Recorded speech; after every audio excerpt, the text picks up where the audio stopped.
c'est Censeur Studio, à l'écoute du bon sens. Nous allons vous transmettre rapidement les nouvelles du conflit entre la Thaïlande et le Cambodge. L'armée cambodgienne tente actuellement une attaque à la roquette contre les forces thaïlandaises. L'armée cambodgienne tire actuellement des lance-roquettes multiples, grades, de 122 mm. Le Cambodge a déjà utilisé cette puissance de feu pour bombarder la région de Sisaket en Thaïlande. Voici des images montrant l'armée cambodgienne lançant une attaque à la roquette contre les forces thaïlandaises. Les tirs ont été effectués depuis une zone habitée. On rapporte que l'armée cambodgienne a tiré avec des obusiers automoteurs chinois PHL-81 de 122 mm et des lance-roquettes SH-40. De plus, l'armée cambodgienne a essayé d'entrer en Thaïlande pour occuper la zone de Sayuk-ku, mais aurait reculé suite au bombardement thaïlandais. L'armée cambodgienne intensifie ses attaques à la roquette contre les positions thaïlandaises, tirant de nombreuses roquettes. L'armée cambodgienne a réussi à abattre un drone utilisé par l'armée thaïlandaise, en utilisant un fusil d'assaut Avtoma Kalachnikova pour le faire tomber. Les affrontements entre la Thaïlande et le Cambodge se sont étendus à 12 zones, les combats s'intensifiant. L'armée thaïlandaise attaque les positions cambodgiennes avec des mortiers américains, M29 de 81 mm.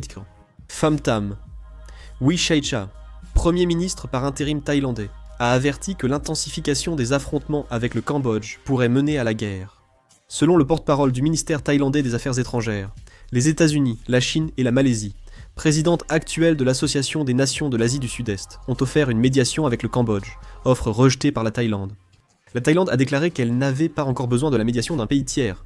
Selon le Bangkok Post, le conflit avec le Cambodge s'intensifiant, le baht thaïlandais a chuté de 0,3% pour atteindre 32,29 bahts pour un dollar. Selon le rapport, avant le conflit actuel, l'optimisme grandissait pour les négociations commerciales, les investissements étrangers en actions se redressaient et le prix de l'or atteignait un niveau record, faisant grimper le baht de plus de 6% cette année. Plus de 138 000 civils thaïlandais ont été évacués de la zone frontalière entre la Thaïlande et le Cambodge.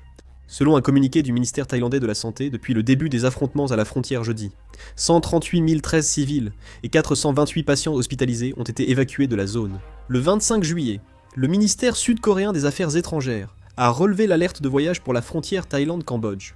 Le ministère des Affaires étrangères a émis un avis de voyage spécial à partir de midi pour les provinces thaïlandaises de Surin, Buriram, Sisaket et Ubon Ratchathani et a relevé l'alerte au niveau de restriction de voyage pour les provinces de Sakayeo, Chantaburi et Trat.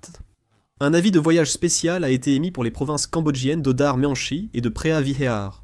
Le niveau 2 d'alerte concerne les provinces de Banteay Meanchi, Pailin, Battambang, Pursat et Koh Kong.